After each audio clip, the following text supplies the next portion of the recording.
En vrai, mec, quand on regarde bien, on a déjà fait pas mal de MMO, non? Ouais. Genre Guild Wars 2, Throne and Liberty, WoW, Dofus, qu'est-ce qu'on a fait d'autre? New World. Ouais. New World aussi. Ouais, on est déjà pas mal, hein. Ouais. En vrai, je sais pas ce qu'il y a d'autre, hein, parce que on a fait tellement. Je sais même pas s'il y a d'autres vraiment gros MMO avec une bonne communauté, des mises à jour régulières, des extensions. Ouais, non, je vois pas. Hein. Ouais, là, comme ça me dit pas grand-chose, Ouais. hein.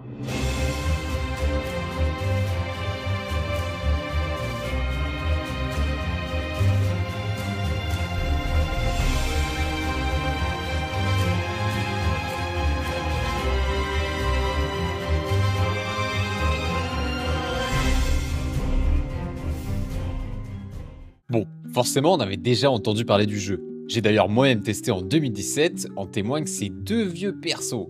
D'ailleurs, c'est quoi ces pseudos de Golemon là? J'avais quoi? J'avais 8 ans quoi. J'avais pas été plus loin que le level 8. Je trouvais le gameplay trop mou et j'avais pas l'impression d'être immergé dans un MMORPG. En fait, c'était peut-être dû au fait que je trouvais le jeu trop similaire à Skyrim.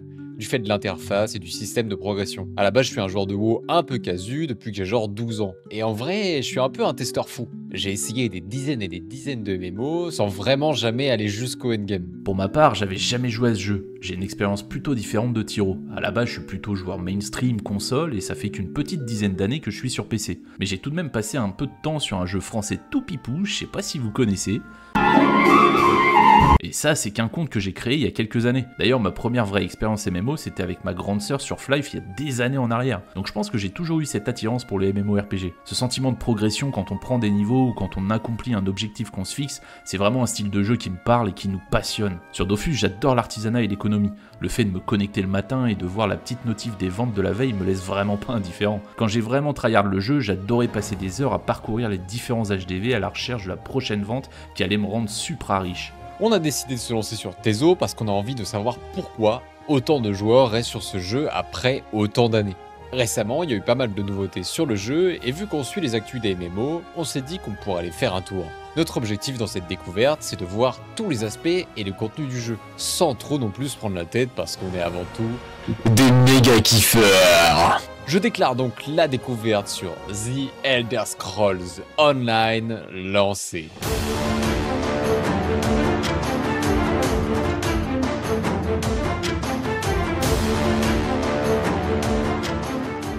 Comme dans tous les MMO, il faut créer son personnage. Ici, on a le choix entre 9 races, dont 3 sortes d'humains, 3 sortes d'elfes, un crocodile, un chat et un orque. Bon, en vrai, c'est pas hyper original, mais bon, ça colle au lore des jeux, donc pourquoi pas. Il y a un système de factions appelé Alliance. On a donc les rouges, les jaunes et les bleus. Les races sont lock selon l'Alliance, donc un orc ne sera pas jouable avec les jaunes par exemple. Ça limite un peu le choix vu qu'on est deux à jouer. Mais bon, on a appris que ça avait que de l'importance pour un certain mode de jeu PVP, donc bon, c'est pas très grave. Moi, je suis le genre de mec qui aime bien me battre comme un golem dans la mêlée, en appuyant sur tous mes sorts pendant que Tyro me crie dessus parce que je marche dans le feu. Donc je suis parti sur un elfe noir chevalier dragon. Avec le jeu de base, on est aussi un peu limité, vu qu'on a que 4 voire 5 classes disponibles. Après, je vais pas vous mentir, quand j'ai lu Chevalier Dragon, je me suis direct dit que ça allait être ultra stylé. Moi, ce que j'aime dans les MMO, c'est la coopération. J'aime me sentir utile en combat, en PvE comme en PvP. Donc j'aime bien jouer heal. En plus, je me dis toujours que ça permettra de trouver des donjons plus rapidement. Je m'étais un peu renseigné sur les races et classes et la majorité disait qu'on pouvait prendre ce qu'on voulait et que ça posait aucun problème tellement les builds étaient personnalisables. Je voulais un viking paladin, alors j'ai choisi un nordique templier. Et c'est ainsi qu'on a commencé notre aventure sur Tezo. C'est parti pour la découverte. Ah mais attends, j'ai autant de points de vie là? Mais c'est abusé, ça veut dire quoi? Le level max, je vais avoir 5 millions HP et que je vais taper du 400 000? Bon, on y reviendra plus tard, mais bizarre. Visuellement, le jeu est ok. Perso, pour que je sois immergé dans un jeu, il me faut un minimum de graphisme. Et franchement, pour un jeu de 2014, je m'attendais à pire. Bon, après, le jeu est tout de même assez gris et tristoun, mais ça fait partie de la DA globale. Et la première zone tuto est assez stylée, donc on est plutôt content. En plus, les voix sont doublées et nous, on adore ça. Oh là là, les quêtes, les histoires, le lore. Devrais le faire à moi. Je veux tout C'est la voix toi. de... C'est la voix de Dumbledore. Ça va? Ouvrez-moi! Ouvrez-moi! T'as pas écouté la voix qu'il a? Si, Dumbledore. Rien écouté. J'espère que- On va rien lire, on va rien comprendre de l'histoire. Ouais, bon alors, désolé Dumbledore et les gros kiffeurs de scénarios fantasy, mais nous on est des golems. On est là pour tuer des dragons et loot du stuff légendaire sur leurs cadavres. Alors oui, on sait très bien qu'on passe à côté de quelque chose, Il y a des milliards de quêtes et des bouquins à ramasser, mais de base, on n'est pas très porté sur les scénarios. Et en plus, on stream à 2. Donc c'est assez compliqué de suivre correctement une quête quand t'as l'autre Golemon là qui meurt de chute après 6 minutes de jeu. Yahoo! Comment on baisse la... Attends, tu parles de moi là? Non, non, je parlais d'un autre truc là pour une quête. Eh ben ça tombe bien parce qu'on va parler des quêtes, tiens. Alors oui, c'est doublé, des fois il y a même des choix à faire, mais mon dieu, c'est quoi tout ce bordel avec les icônes? Franchement, quand t'es débutant, c'est un enfer de se repérer. Je sais pas où se trouve ma quête principale précisément, les icônes se confondent, et en plus il suffit juste de parler à un PNJ pour commencer une nouvelle quête. Dites-vous, j'ai passé presque un stream entier à essayer de reprendre la quête principale, il y avait tout le chat qui m'aidait, et en fait, ma quête principale n'était plus dans l'onglet quête principale. Elle était partie dans l'onglet zone, comme une quête secondaire. Tout ce qui est de plus logique finalement. Et vous voyez cette boussole là? On est sur Fortnite peut-être? Les gars, il y a une quête en 180, let's go en fait. Le truc c'est que c'est censé nous aider et en fait il y a tellement d'icônes d'affichés qu'on se perd plus qu'autre chose. Au final on s'en sert jamais et on a dû télécharger des add-ons pour que ce soit plus clair sur la map. Et on a d'ailleurs pris un add-on qui ajoute aussi une minimap et à partir de là bah c'était vachement plus agréable. Si on parle du gameplay, on peut dire que c'est assez similaire à Guild Wars ou encore New World. En fait, on a 2 barres de ressources. La vigueur qui est l'endurance ou l'énergie, et la magie qui est le mana. Donc si vous voulez jouer à distance, il faudra mettre du stuff et des points de compétence augmentant la magie, et pour le corps à corps, de la vigueur. Si vous voulez courir, faire une esquive ou un blocage, ça consomme de la vigueur, et d'ailleurs c'est hyper raciste parce qu'il n'y a que les sorts qui dépensent de la magie. Au niveau 13, vous aurez 2 barres de compétences, que vous pouvez switch en combat pour changer d'arme. Ce qui est cool, c'est qu'en combat, vous pouvez absolument spam tous vos sorts sans cooldown. Vous avez juste un ulti qui demandera des points d'ulti que vous obtiendrez en combat, mais c'est tout. Et j'avoue, au début, j'étais un peu dubitatif. Je comprenais pas l'intérêt d'avoir autant de sorts. Par exemple, si j'ai un sort qui est fort, pourquoi j'aurais besoin des autres si je peux le spam? Mais en fait, certains sorts donnent des bonus à vous et à vos alliés. Donc le but, c'est de les garder actifs pour que vous et votre groupe aient un maximum de buffs. Pour le coup, je trouve ça ok. Avec WoW, je suis habitué à rouler ma tête sur le clavier. Après, je vais pas vous mentir, en fin de game, quand vous avez 125 buffs et vous savez absolument pas à quoi ça correspond, ça rend peut-être un peu le tout illisible. Surtout qu'il faut synergiser un max avec vos collègues pour mettre un maximum de buffs différents. De là, on commence notre petite progression. On débloque la monture level 10, ce qui est très appréciable, même si au début, je suis pas sûr que ce soit vraiment une monture. Elle avance à rien, car il faut chaque jour aller voir l'écurie pour augmenter de 1% sa vitesse. Oui, 1% toutes les 24 heures. Et bon, moi, j'adore les montures, et celle-ci manque un peu de dégaine, donc j'irai sûrement faire un tour en boutique pour changer ça. Maintenant, il faut qu'on progresse dans le jeu et qu'on trouve une direction pour nos persos, sachant que toutes les classes peuvent tout équiper. Par exemple, si tu joues la classe sorcier, eh bien tu peux porter une épée à 2 mains, avec une robe légère et un casque lourd. Il faut aussi se dire que chaque sort, chaque type d'arme et d'armure ont un niveau à monter. Si je veux débloquer plus de sorts d'épée à 2 mains ou de sorts de DPS pour mon chevalier dragon, je dois tout simplement mettre les sorts que je veux augmenter dans ma barre. Et c'est parti pour le grind infini. Ça rend le farm et la progression assez agréable parce qu'on sent qu'on progresse au fil des niveaux et que rien n'est totalement définitif. Les sorts possèdent ensuite des morphes qui sont des sortes d'évolution pour augmenter les dégâts ou rajouter des effets passifs par exemple. Et ce qui est cool, c'est que rien n'est vraiment figé. Par exemple, au milieu de ma progression, si je décide de plutôt jouer avec un bâton, eh bien c'est possible, mais je dois quand même farmer avec le bâton d'équipé. Et dites-vous qu'il n'y a pas que des sorts de classe et d'armes, mais aussi toutes sortes de guildes qu'il faudra monter pour avoir des sorts particuliers, et ça franchement c'est hyper cool. Si vous voulez jouer un chevalier dragon et que vous avez rejoint la guilde des vampires, vous pourrez avoir des sorts de vampires, et ça c'est franchement stylé. Bon, vu qu'on est level 10, on peut maintenant lancer des donjons, grâce à l'outil de recherche de groupe. Donc c'est parti, on se frotte les mains, pour des joueurs PvE on attend que ça. On est trop content de découvrir cette partie du jeu, et en plus aussi rapidement et sans trop de prérequis. En plus ça tag assez vite, oh là, je suis trop excité.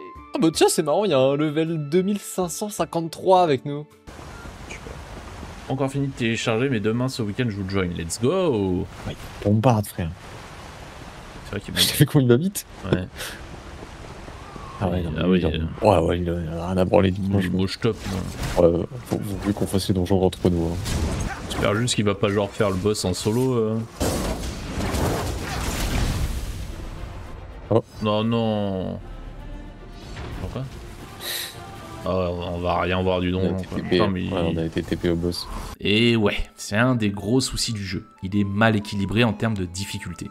Parce que là, vous vous dites, ouais, mais en vrai, c'est des vieux donjons, donc c'est normal, c'est pour pouvoir faire de l'ancien contenu, et comme ça, vous trouvez rapidement. Et en fait, ouais, d'un sens, vous avez raison. Mais le problème, c'est que même à haut level, tu peux tomber sur un gars qui va te torcher le donjon, et tu vas servir à rien, en fait. Et bon, le jeu datant de 2014, vous imaginez bien qu'il y a plus d'HL que de level 12. De manière générale, notre progression s'est plutôt bien déroulée. On a check quelques builds sur internet pour voir les sorts à monter en premier, on a fait quelques petits donjons avec la commu, on suit les quêtes principales, et après une vingtaine d'heures... Bon là on se dit, ah super, on est level max, on va pouvoir se trouver un super stuff en donjon, et après on fera des raids, et peut-être qu'on fera aussi du PVP. Comment ça le level max? Et comment ça tu veux te stuff maintenant? Ah non, ça marche pas comme ça, hein. Il faut que tu montes CP 160, mec. Qu'est-ce que... Quoi? 160? Ouais, bon, bah, ça, on vous a pas encore expliqué, mais en gros, après le level 50, tu peux encore monter grâce aux points de champion. Pour ceux qui connaissent, c'est assez similaire au parangon de Diablo. Donc après le level 50, t'as encore 3600 levels à monter pour gratter des points de stats. Et en plus, si tu lootes un item et que t'es level 45 par exemple, eh bien, elle sera level 45. Et bah, dites-vous que c'est pareil avec le stuff champion, sauf que ça va jusqu'au level 160 de points de champion. Alors je vais pas vous mentir, mais cette mécanique elle est sympa, car ça permet un grind presque infini, mais c'est hyper perturbant quand t'arrives au niveau max, et que d'un coup, t'es niveau 10. Et après, on te dit qu'il faut que tu sois level 160 pour commencer à te stuff, surtout qu'en termes de stats, c'est pas non plus abusé quoi. Regardez, là c'est un item que j'ai sur mon reroll level 30, si je compare ça avec un level 160, ça donne ça. Alors bien sûr, si vous jouez avec un build full DPS endgame, vous ferez bien plus de DPS qu'un level 14. Mais de mon côté, je trouve que ça manque d'une réelle progression. Et ça, je trouve que c'est un autre défaut du jeu. Parce qu'on fait que de s'améliorer au fil des niveaux, mais en même temps, nos sorts et nos coups n'ont pas tant d'impact en combat. Bon, de toute façon, on a énormément de contenu à découvrir maintenant que le premier leveling est terminé, donc on va lister un peu tout ce qu'on a à faire. Nous, on est des joueurs plutôt attirés par le PvE, donc déjà il faut qu'on découvre les donjons. Et ça tombe bien car le jeu regorge de donjons plus ou moins récents. On en a fait quelques-uns pendant le leveling, mais en plus là on a débloqué le mode vétéran, donc une difficulté supérieure. On a aussi envie de découvrir les raids, qui est le contenu PvE ultime à 12 joueurs. Côté PvP, il y a aussi beaucoup à faire. D'un côté, on a les champs de bataille en 4v4 ou 8v8, avec du classique domination, capture de flag, etc. D'un autre côté, on a un PvP d'envergure avec Cyrodiil et la Cité Impériale, donc notre liste de courses est en fait, c'est parti pour le endgame. On arrive dans la partie plus ou moins cool, car on doit se stuffer. On est habitué sur les MMO de partir sur une ou plusieurs stats et de les augmenter. Par exemple, je joue guerrier, il me faut de la force, plus j'ai de force, plus je suis puissant. Bah sur Tezo, c'est légèrement différent. Tout se passe dans les bonus de set. Comme vous pouvez le voir, les premiers bonus donnent des stats non négligeables, et avec le bonus de set complet, on a un effet qui s'active selon une ou plusieurs actions. Alors moi je kiffe vraiment ce système parce que ça rajoute des effets en combat, et ça me rappelle mes procs sur WoW Burning Crusade avec l'enchant Mangouste ou les trinkets. Sauf que, vu que dans le jeu, les stats sont plus ou moins similaires selon le set que t'équipes, comment savoir quel set est meilleur qu'un autre? Surtout que si vous jouez en raid par exemple, et que deux heals ont le même set, ils feront les mêmes buffs et les mêmes effets, donc c'est peut-être pas optimal. En plus, faut avouer qu'au début, c'est un bordel sans nom. On a des sets qui se drop en donjon, donc classique, vous farmez un donjon ou un raid en boucle jusqu'à temps d'avoir le set complet, c'est rapide, efficace, tranquille. Mais c'est pas tout, il y a des sets qui sont uniquement craftables, et ça qu'à certains endroits de la carte, et pour ça il faut avoir débloqué suffisamment de traits sur le type d'équipement. Ah, c'est... On a ensuite des sets de DLC qui sont farmables que sur certaines maps, dont en foulant la map, en tuant les boss de zone et en faisant des événements dynamiques. Wow. On vient d'arriver sur le jeu, mine de rien, donc doucement quand même. Hein. Heureusement, on a le chat qui nous aide régulièrement pour qu'on trouve des builds, mais faut avouer que ce système est pas évident car il existe plus de 600 sets différents. Donc pour trouver le plus adéquat, c'est vraiment pas évident. On passait notre temps à loot des trucs et dire Eh les gars, c'est grave fort ça, non? Non, c'est à chier. Perso, en tant que heal, j'ai farm quelques fois un donjon et j'ai rapidement eu un set presque obligatoire pour mon perso. Et j'avoue qu'après, je savais pas trop quoi farm, donc j'accompagnais juste Antisuisse qui farmait son stuff. Et je droppais des items que je mettais dans ma collection en me disant ça pourrait me servir pour un reroll. Ah oui, attendez, on vous a peut-être pas expliqué ça. En gros, la collection, c'est tout ce que tu peux loot. C'est grave le bordel, mais il y a des skins, il y a un tas de trucs dont on va jamais se servir. Mais ce qui est génial, c'est que quand tu lootes un item ou que tu l'équipes ou que tu le recycles, il s'intègre dans ta collection. Et tu peux donc recraft cet item par la suite pour toi ou tes autres persos. Et ça, c'est vraiment cool. J'ai pu aussi tester le PVP. Et ça, franchement, c'était une très bonne surprise. Je m'attendais à ce que ce soit hyper difficile du fait des mécaniques d'esquive, de blocage que demande le jeu. Je pensais aussi que tout le monde allait être sur stuff. Et au final, je me suis fait anéantir. Mais j'ai bien kiffé. Franchement, les sensations sont là. Ça joue pas mal l'objectif et du coup, on a fini par en faire régulièrement avec Anti-Twist car certaines pièces de stuff PVP se drop avec la monnaie des modes PVP. D'ailleurs, pendant notre aventure, il y a eu l'accès à la campagne Vengeance. Et franchement, les gars, quel pied! Pour vous la faire courte, on est sur une maxi-map, on représente notre alliance, donc en l'occurrence les rouges, et le but c'est d'attaquer les positions adverses pour gagner du terrain. Je vais pas vous mentir, au début j'étais mitigé avec ce mode, car déjà le stuff et le build ne fonctionnent pas. On est tous mis au même niveau et on a accès qu'aux sorts de classe et d'armes. Donc avant de se jeter dans la mêlée, il faut refaire un build pour ce mode. Ensuite, on spawn un peu aléatoirement sur une base et c'est le bordel, on comprend rien. On s'est fait laver, on savait pas quoi faire et il y avait quelques bugs. Mais au final, on s'est vite pris au jeu. Étant donné que tout le monde est capé avec les mêmes stats, et ben on peut se faire plaisir sans se faire OS par un gars qui est level 3600 et faut avouer que c'est hyper épique quoi. Tapez les murs. Oh oui! À l'attaque!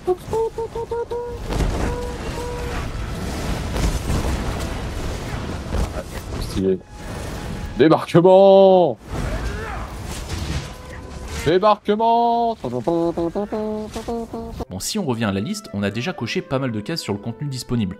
On n'avait pas encore fait de raid car on pensait que ça s'organisait en amont avec une guilde, mais au final, il y a quelques raids qui tournent dans la recherche de groupe, donc j'ai décidé de lancer une recherche pour un raid dont j'avais besoin pour un set, et même si le raid était en difficulté normale, on a quand même rapidement trouvé des joueurs pour compléter notre roster de 12. De manière générale, c'est assez fun. Après, niveau difficulté, c'était du normal, donc on n'a pas eu beaucoup de difficultés même si on est mort quelques fois. Au fil des jours de jeu, on a atteint le level 300, débloquant les modes vétérans des derniers donjons en date. Et un de nos viewers nous a même permis de découvrir un raid vétéran plutôt corsé. Titan, Merde, je suis mort. ils sont vides. Ça nous fait un peu chier. Putain, Putain, mais je- je fais comment moi pour vivre à ça là? Elle est trop grande la zone, gros. Mais comment je fais?